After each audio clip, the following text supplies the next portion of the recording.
Ya, kembali bersama kami dalam Selamat Pagi Malaysia dan seperti yang kami janjikan akan kita bawakan satu segmen khas untuk membincangkan isu yang berlaku di Palestin pada ketika ini. Kalau kita tengok kapsul tadi ada yang nak balik ke kampung untuk beraya, tapi saudara kita di sana kampung pun sudah tiada. Betul. Kita melihat kepada situasi yang berlaku dalam beberapa hari ini. Palestin terus dibedil dengan serangan daripada Israel, daripada serangan udara sehinggalah ada gerakan untuk serangan darat pula yang telah kita dengar daripada media antarabangsa. Sehubungan dengan itu, krisis kemanusiaan memerlukan perhatian daripada seluruh umat dunia dan dari Malaysia pelbagai bantuan dihantar. Kita bersama dengan Ketua Aktivis Kemanusiaan MAPIM Malaysia, Dr. Sani Arabi Al-Hariri yang sudah pun bersedia bersama dengan kita di talian Skype. Terima kasih, Doktor. Sama-sama. Assalamualaikum, Doktor. Sihat hari ini? Waalaikumsalam warahmatullahi wabarakatuh. Apa khabar Syafiqah? Dan salam sejahtera Terence.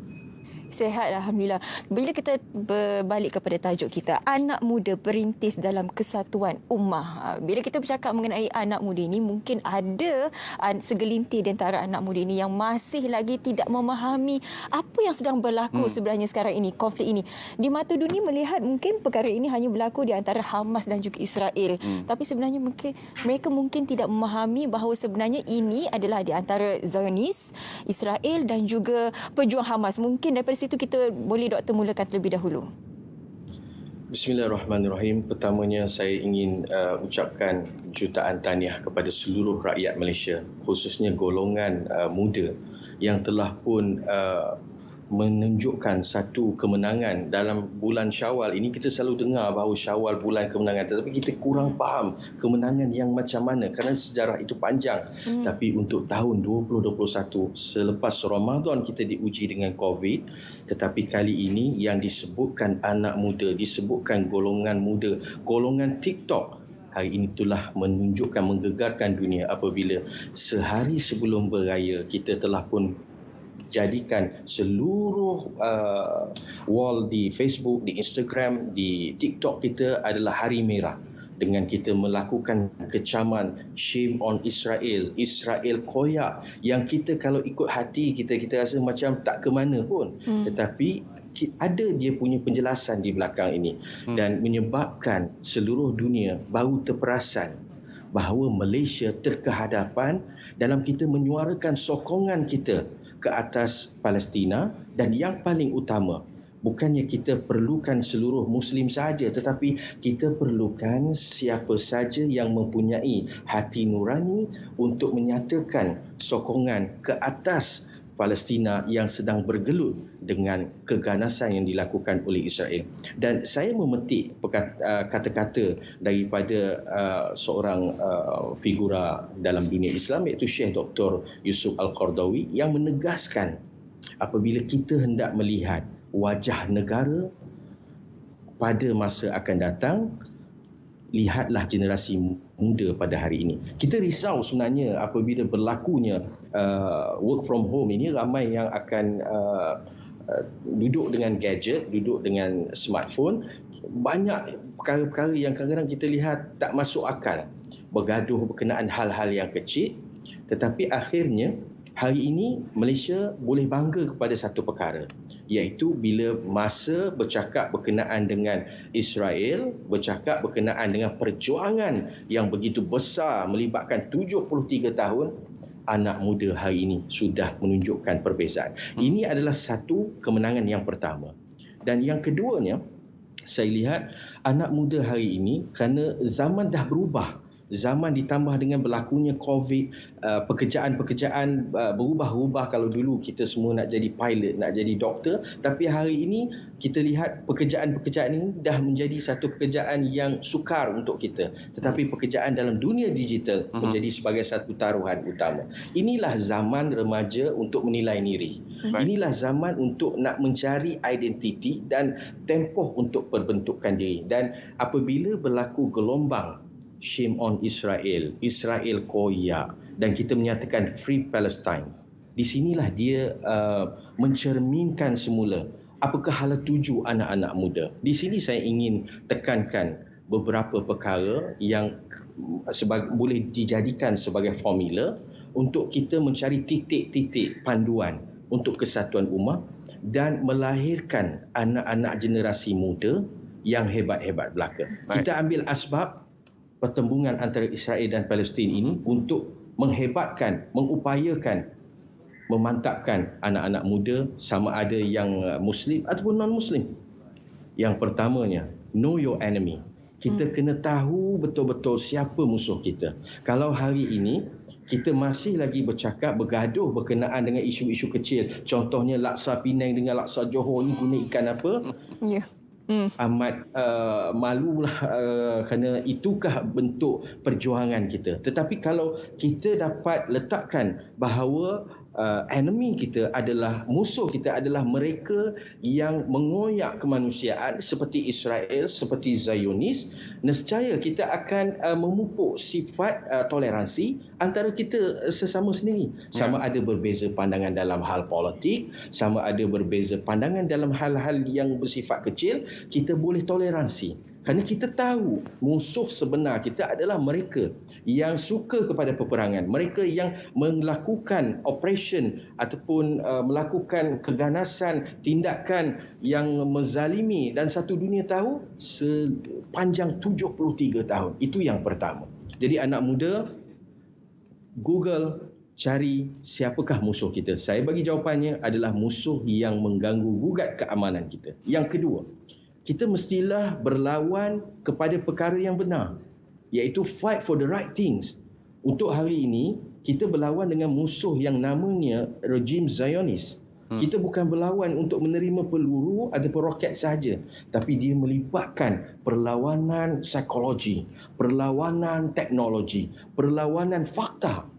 Kerana rejim Zionis hari ini, Terence dan juga Syafiqah, dia melaksanakan satu kempen besar-besaran untuk normalize, untuk menormalisasikan sejarah yang dia tukar. Dia mengyahudikan sejarah-sejarah hari ini. Kalau kawasan di Baitul Maqdis, masjid-masjid yang namanya sejarah ratusan tahun ini adalah berkisar berkenaan dengan tamadun Islam, tetapi rejim Zionis dia ubah menjadi sebagai ini adalah tamadun yang kononnya dikaitkan dengan tamadun Israel itu sendiri. Dan kita perlu keluarkan fakta-fakta dalam bentuk trivia. Anak muda sekarang ini hebat. Mereka boleh mencari fakta dan buat desain poster dan sebarkan. Dan mestilah ada etik dalam sebaran itu, kerana etik yang sebenar adalah membuat penilaian demi penilaian. Di manakah sumbernya dan apakah keabsahannya. Ini adalah perkara kedua. Anak muda dalam kesatuan ummah, dalam memerangi apa yang berlaku ini, mestilah fight for the right thing. Baik. Ataupun kita lawan kepada benda yang betul. Doktor, Dan saya kira Doktor ingin kita bertanya sesuatu, Doktor, berkaitan dengan normalisasi tadi yang Doktor sebutkan. Di dunia Timur Tengah itu sendiri, terdapat beberapa negara Islam yang telah pun menandatangani perjanjian bersama dengan Israel. Jadi mereka seolah-olah memberikan pandangan dan persepsi bahawa mereka menerima normalisasi yang disebutkan oleh doktor tadi. Jadi bagaimana dengan keadaan seperti itu, di mana ada di antara negara-negara Islam yang sudah pun seolah-olah berbaik-baik dan membuat perjanjian damai dengan Israel, dan ada di antara negara-negara lain yang masih lagi ingin menentang habis-habisan propaganda daripada rejim Zionis ini? Terima kasih, Terence. Sebenarnya, Terence, kita ambil daripada sudut positif.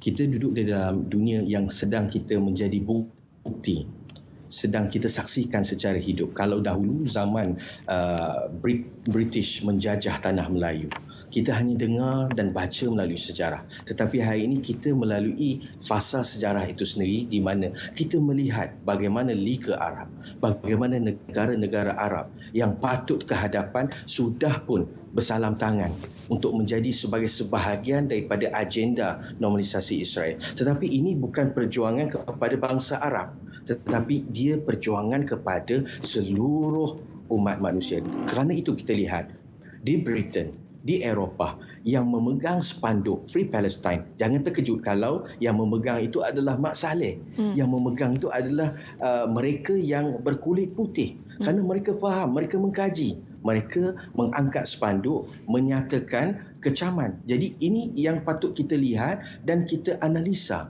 Di Malaysia kita jangan semudah-mudahnya kerana ada pihak yang daripada negara Arab boleh normalize hubungan dengan Israel dan kita juga menyatakan hasrat yang sama. Jadi inilah pertembungan identiti, pertembungan dari sudut ke manakah hala tuju kita. Ini adalah satu cabaran bukan saja kepada anak muda tetapi kepada seluruh generasi untuk kita menyediakan diri kita. Kalaulah anak muda hari ini umurnya 30 tahun, ini semua akan bakal menjadi pemimpin negara. Jadi ke mana hala tuju kalaulah anak muda yang 30 tahun ini dilantik menjadi sebagai seorang menteri, apakah penilaian yang dibuat? Apakah kepahaman untuk menentukan dasar-dasar di kemudian hari? Ini yang saya kira ada sudut positifnya tetapi kita bawa dalam perkara perjuangan. Kita memahami bahawa inilah pertembungan yang sedang berlaku dalam alaf moden hari ini. Kita lihat dengan mata kita sendiri betapa dunia hari ini dipisahkan. Siapakah yang akan bersama dengan penduduk Palestin dan siapakah yang bersama dengan rejim Zionis. Jadi ini satu lagi. Dan mungkin saya tambah Terence dan Syafiqah, formula yang saya sebutkan tadi. Macam mana kita nak buat kesatuan ummah? Macam mana kita nak lahirkan generasi atas peperangan yang kita sedang saksikan ini? Be yourself. Jadilah diri sendiri. Kalau kita lihat orang kata perlukah pakai baju aktivis, perlukah pergi ke Gaza macam Mapim buat. Tetapi be yourself ini menjadikan semua daripada kita diperlukan untuk menjadi sukarelawan kepada pecinta keamanan. Sebagai contoh, kita ada beberapa figura yang pandai dari sudut TikTok. Mereka lakukan video-video yang bermanfaat, memberi ilmu di dalam TikTok. Ada mereka yang pandai pula dalam sudut web. Mereka cuba untuk membuat web, membangunkan web dan meletakkan semua fakta-fakta yang menarik di sana. Dan begitu juga kepada pihak media memberi penjelasan. Tidak kepada mengangkat situasi kezaliman ini dan termakan dengan polemik terma-terma yang digunakan oleh mungkin pihak-pihak tertentu seperti militan dan sebagainya, tetapi kita tahu siapakah di pihak yang sebenar. Dan kalau kita kaji lebih dalam lagi, bila kita jadi diri kita sendiri, kita menggunakan apa yang kita ada. Orang di kampung, sahabat-sahabat kita di kampung, mereka melaksanakan kaedah mereka tersendiri. Hatta generasi tua, mereka menadah tangan memohon doa dan mereka memberi nasihat kepada anak-anak muda. Anak-anak muda pula mereka melakukan apa yang mereka ada. Kalau mereka ada inovasi, sebagai contoh, saya dihubungi oleh beberapa pihak, khususnya daripada pihak universiti, UKM dan sebagainya. Mereka ada inovasi, bagaimana inovasi untuk solar farm dan sebagainya untuk membantu dunia-dunia seperti di Gaza, dunia-dunia seperti di Syria. Ini adalah sesuatu yang patut dibanggakan oleh rakyat Malaysia. Kita bukan cakap dalam gelombang semangat, tetapi kita tahu gelombang semangat ini perlu datang bersama dengan pelan tindakan. Dan ini yang patut kita lakukan. Know your enemy, fight for the right things dan be yourself. Dan yang terakhir, semangat yang kita lihat oleh wanita-wanita Gaza, oleh anak-anak kecil Gaza, oleh pemuda-pemuda di Palestin memperjuangkan tanah air mereka, patut kita ambil, patut kita jadikan semangat kita untuk kita mempertahankan negara kita. Jadi janganlah pakai bendera dijadikan samping, bendera dijadikan sebagai seluar, kerana bendera itu patutnya duduk di atas. Dan kita lihat bagaimana pemuda-pemuda di Palestina, mereka bermati-matian hanya untuk mempertahankan bendera Palestin itu sendiri. Ini yang patut kita ikuti, insya-Allah. Doktor, kita mempunyai beberapa minit berbaki dan saya suka gunakan ruang ini untuk bertanya kepada Mapim yang pernah bertapak di Gaza tentang propaganda-propaganda Zionis ini. Kita cuba patahkan di sini apa yang mereka hujahkan di media antarabangsa, terutama sekali apabila mengatakan sebelum mereka menyerang dengan roket, mereka akan menghantar dahulu amaran kepada penghuni sesuatu rumah untuk keluar. Adakah itu benar ataupun tidak? Kita akan jawab soalan ini sebentar lagi, Doktor. Kita akan berehat seketika dan kita akan kembali bersama dengan Doktor selepas ini. Jangan ke mana-mana. Terus setia bersama kami dalam Saat Pagi Malaysia. Kembali bersama kami dalam Saat Pagi Malaysia dan seperti yang dijanjikan, kita akan kembali bersama dengan Dr. Sani untuk membincangkan isu semasa yang berlaku di Palestin. Dr. Sani, kita bincangkan tentang propaganda daripada IDF dan juga Israel yang selalunya akan cuba mengatakan bahawa serangan yang mereka lakukan itu adalah bertumpu kepada pejuang Hamas yang bersembunyi di sebalik kawasan-kawasan awam, dan juga seringkali dikatakan mereka akan memberi amaran kepada orang awam untuk keluar daripada bangunan-bangunan sebelum diserang. Sebagai satu pertubuhan yang pernah bertapak di bumi Gaza itu sendiri, Dr. Sani, boleh kita berikan pencerahan kepada propaganda ini? Apakah yang sebenarnya berlaku di sana? Terima kasih, Terence. Sebelum itu, untuk melayakkan saya menjawab soalan ini, saya sendiri pernah terkandas di dalam bumi Gaza, lebih tepat lagi perang 8 hari pada 2012, dan saya nak beri jawapan ini. Yang pertamanya, benar Israel akan menghantar mesej secara SMS ataupun SMS selalunya untuk memaklumkan 5 minit lagi dia orang akan serang. Ini yang dilakukan. Fakta tetap fakta. Tetapi yang saya ingin maklumkan, ini adalah satu helah kerana mereka mengetahui bahawa mereka akan dikenakan tindakan di Mahkamah Dunia. Jadi untuk menjadikan ini satu alasan tiket untuk mereka melepaskan diri, mereka akan kononnya, kami sudah pun memaklumkan kepada pihak ini. Tetapi daripada pengalaman kita, pengamatan kita, sebagai contoh 2014, sebanyak 66,000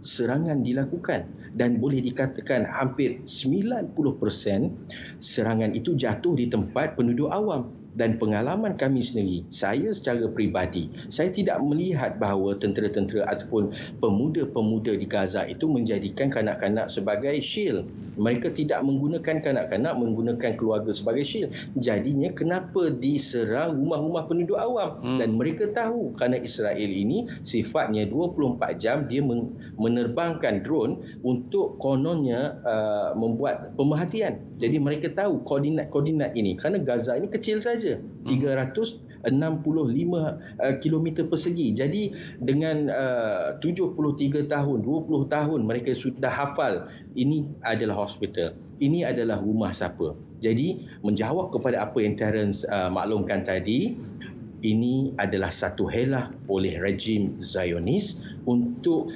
melepaskan diri mereka, untuk menyatakan play the victim, bahawa mereka ini tidak bersalah. Mereka telah pun memaklumkan. Worse than that, lebih malu lagi daripada itu, tentera Zionis bukan saja menghantar mesej 5 minit untuk mengosongkan satu bangunan yang 12 tingkat. Bagaimana hendak dilakukan proses yang begitu? Dan kadang-kadang mereka sengaja memperolok-olokkan menghantar mesej tetapi mereka tidak bom. Dan ada banyak keadaan, ini adalah fakta, mereka menembak melalui sniper kepada pihak-pihak yang tak sepatutnya. Sebagai contoh, 2 orang yang boleh saya ingati dan boleh kongsikan, iaitu Asyahid wartawan Yasir Mutada. Ini adalah wartawan lapangan MAPI Malaysia. Beliau melaksanakan tugasan untuk merekod dan memakai baju press yang tertera press ataupun media di situ, tetapi beliau ditembak daripada jarak jauh oleh sniper Israel. Begitu juga kepada Sri Kandi, iaitu Asyahid Razan, yang mana beliau adalah seorang paramedik. Ketika ditembak itu, mereka penuh dengan darah, dan bila dicek vestnya, rupa-rupanya penuh dalam poketnya adalah kapas. Jadi Israel ini penuh dengan hela, penuh dengan alasan-alasan dan propaganda untuk menjadikan mereka adalah mangsa. Dan hari ini netizen tidak lagi duduk berdiam diri mendapatkan berita daripada pihak rejim Zionis, tetapi mereka membuat kajian. Sebagai contoh, ada satu gambar yang tular seorang wanita memeluk erat bayi dan akhirnya apabila netizen buat kajian, netizen dunia bergabung buat kajian, rupa-rupanya ini adalah seorang aktor ataupun adalah seorang pelakon. Di kiri dan kanan terlihat gambar, di kiri dan kanan terlihat keadaan biasa, tetapi wanita itu memeluk bayi, kononnya dia dalam keadaan trauma. Inilah yang dilakukan oleh rejim Zionis untuk memperlihatkan kepada dunia, merekalah yang diserang, merekalah yang terkesan, merekalah yang menjadi mangsa kepada Palestina ini. Jadi itu yang saya boleh kongsikan, Taryn dan Syafiqah, menerusi pengalaman kita. Tadi macam doktor ada sebut, kita kena tahu siapa lawan kita dan juga siapa kawan kita. Dan semalam kita menyaksikan Perancis, Mesir dan juga Jordan bergabung bersatu menghantar resolusi ke PBB bagi genjatan senjata. Bagi doktor sendiri, mampukah ini mengurangkan lagi konflik yang berlaku di Palestin dan juga sebenarnya peranan PBB di dalam konflik ini bagaimana? Kita perlukan PBB, kita perlukan negara-negara menggunakan kuasa politik mereka untuk ketika ini adalah untuk membuat genjatan senjata. Itu menjadi mediator untuk genjatan senjata, kerana darah yang sedang mengalir ini kita tak mampu untuk teruskan lagi. Justru apa yang dilakukan oleh Perancis, apa yang dilakukan oleh mana-mana negara patut kita terima, kerana genjatan senjata perlu ketika ini. Dan PBB yang kita lihat untuk kali ini, seperti mana Datuk Seri Isyamuddin berkata, PBB senyap dan seolah-olah melihat sahaja keadaan ini. Ini yang memberikan satu rasa tidak puas hati bukan sahaja kepada penduduk dunia, tetapi kita mengecam tindakan yang sepatutnya didahulukan oleh pertubuhan bangsa-bangsa bersatu.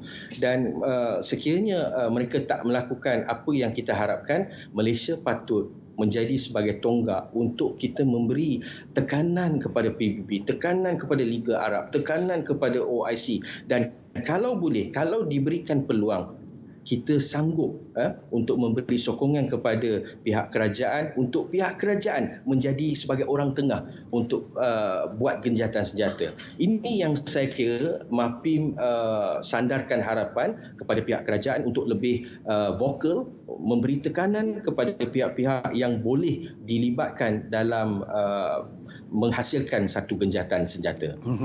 Untuk ketika ini maksud saya. Ya, kalau kita lihat juga sokongan daripada pihak Amerika Syarikat kepada Israel juga merupakan faktor di mana menjadikan Israel itu seolah-olah kebal daripada sebarang tindakan PBB.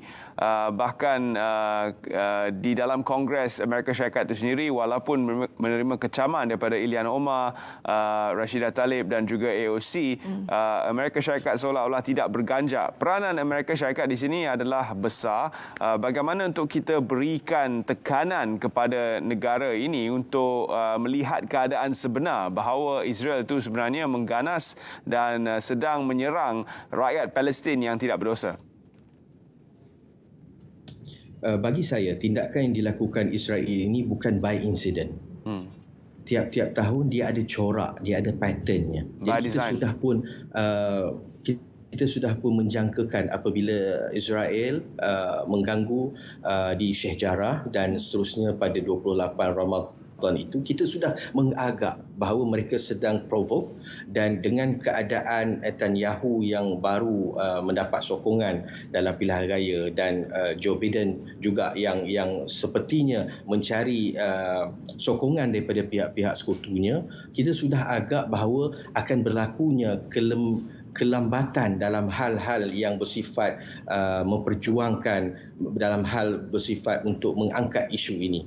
Tetapi dalam kita berbicara berkenaan apakah yang kita mampu lakukan di pihak rakyat, di pihak anak muda kepada sekutu Israel ini, kita boleh sampaikan mesej dalam gelombang yang seterusnya.